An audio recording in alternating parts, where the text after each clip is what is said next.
পৃথিবী এই মুহূর্তে এমন একটা সমীকরণের মধ্যে চলে এসেছে যেখানে আমেরিকার আধিপত্য ভাঙার জন্য পৃথিবীর তিন কর্নারের তিন পরাশক্তি একত্রিত হয়েছে। হ্যাঁ, ইরান, রাশিয়া এবং চায়না তারা 29 জানুয়ারিতে একটা চুক্তিতে পৌঁছেছে। এইরকম সামরিক উত্তেজনার মধ্যে এরকম একটা চুক্তি পৃথিবীর সামরিক এবং অর্থনৈতিক হিসাব নিকাশ পুরোপুরি পাল্টে দিচ্ছে। রাশিয়ার সাথে ইরানের আলাদা করে 25 বছরের একটা চুক্তি আছে এবং চায়নার সাথেও আলাদা করে 20 বছরের একটা চুক্তি কিন্তু ইরানের রয়েছে।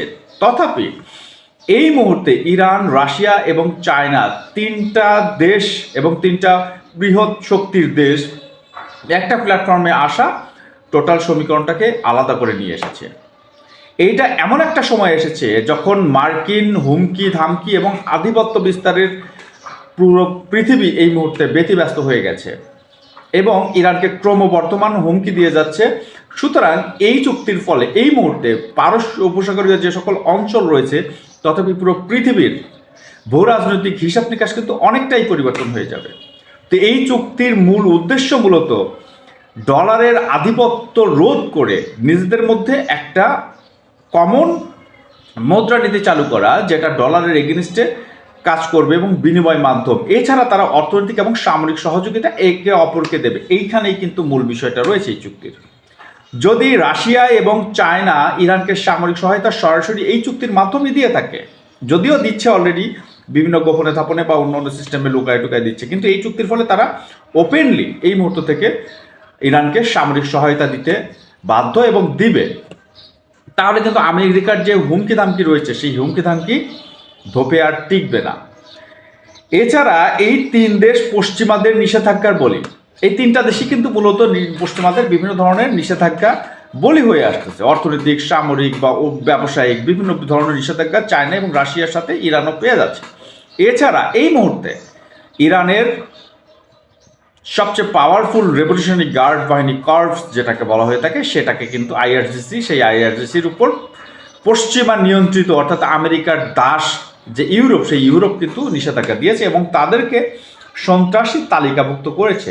সুতরাং এই সন্ত্রাসী তালিকাভুক্ত করার ফলশ্রুতিতে তারা যে ধরনের জোট চায়না এবং রাশিয়ার সাথে করলো, সুতরাং এখন এই মুহূর্তে পশ্চিমারাই বিপদে পড়ে যাবে উল্টা।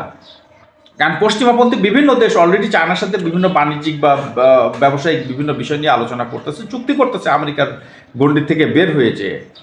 Already Britain, Denmark, Netherlands already এবং কানাডা তারা কিন্তু অলরেডি চুক্তি সেরে ফেলছে। বাকি দেশগুলো, ইউরোপীয় যে সকল ওয়েস্টার্ন কান্ট্রিগুলো রয়েছে তারা কিন্তু চুক্তির পথে আছে চায়নার সাথে। তারা আমেরিকার আধিপত্যবাদ থেকে বের হয়ে যেতে চাচ্ছে।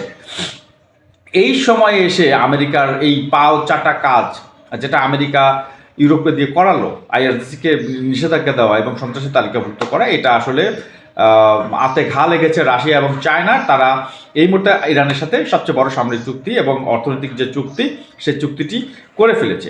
এই চুক্তির এছাড়া এই তিন দেশ নিয়মিত এই চুক্তির মাধ্যমে তারা নিয়মিত নৌ এবং বিমান মহড়া চালাবে পারস্য উপসাগরীয় এবং ভারতীয় মহাসাগরে। সুতরাং এই যে অঞ্চলগুলো আছে এই অঞ্চলে কিন্তু রাশিয়া, চায়না যদি তাদের সৈন্য উপস্থিতি বাড়ায় এবং তারা মহড়া চালায়, সুতরাং আমেরিকা সবসময় এবং ইসরায়েল সবসময় ভয়ে থাকবে। ইরানের দিকে চোখ তুলে তারা তাকাতে পারবে না। সুতরাং এই যে একটা চুক্তি, এই চুক্তিটা কিন্তু পুরো সামরিক হিসাব নিকাশ পৃথিবীর মধ্যে চেঞ্জ করে দেবে। অর্থনৈতিক নিষেধাজ্ঞার ফলে তিনটা দেশ একইভাবে ইরান, রাশিয়া এবং চায়না একইভাবে কিন্তু ক্ষতিগ্রস্ত হয়েছে। সুতরাং এই তিনটা দেশ যদি একসাথে হয় তাদের অর্থনৈতিক সমৃদ্ধি চলে আসবে এবং অর্থনৈতিক লেনদেন একে অপরের বিপদে যখন পাশে দাঁড়াবে তখন কিন্তু আর এই নিষেধাজ্ঞা আমেরিকা যারা দিচ্ছে, ওয়েস্টার্ন কান্ট্রি মিলে আমেরিকার নেতৃত্বে যে সকল নিষেধাজ্ঞা এই তিন দেশের উপর দিচ্ছে সেগুলো কিন্তু আর টিকবে না। কারণ তাদের একজনের দরকার অস্ত্রের যে কাঁচামাল সেটা, আর চায়নার দরকার মনে করেন তেল। তারা একে অপরকে এটাকে এক্সচেঞ্জ করতে পারবে। এই ছাড়া রাশিয়া এবং চায়নার মতো জাতিসংঘের স্থায়ী কমিটির দুই দেশ, 5টা দেশের মধ্যে স্থায়ী সদস্যের 2টা দেশ যদি ইরানের পাশে থাকে তাহলে কিন্তু যে কোনো ধরনের নিষেধাজ্ঞায় এই দুই দেশ ভেটো দিতে পারবে। সুতরাং আমেরিকা কখনো তারা স্থায়ী সদস্যের দেশ, এই এককভাবে কখনো কোনো বিষয়ে ভেটো দিয়ে বা কোনো প্রস্তাব পাশ করিয়ে নেওয়ার মতো সেই সাহস আর এখন বা সেই সামর্থ্য আমেরিকার থাকবে না। দেখা যাচ্ছে যে জাতিসংঘকেও কিন্তু বিভিন্ন নিষেধাজ্ঞার কাজে ব্যবহার করেছে ইরানের উপর।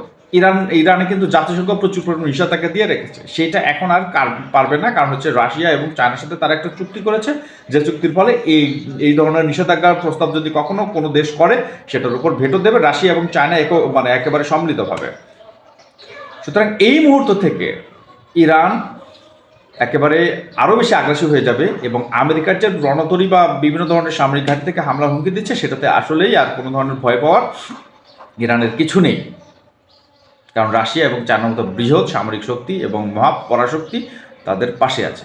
শুভকামনা ইরানের জন্য। ভালো লাগলে অবশ্যই সাবস্ক্রাইব করে পাশে থাকবেন। ধন্যবাদ।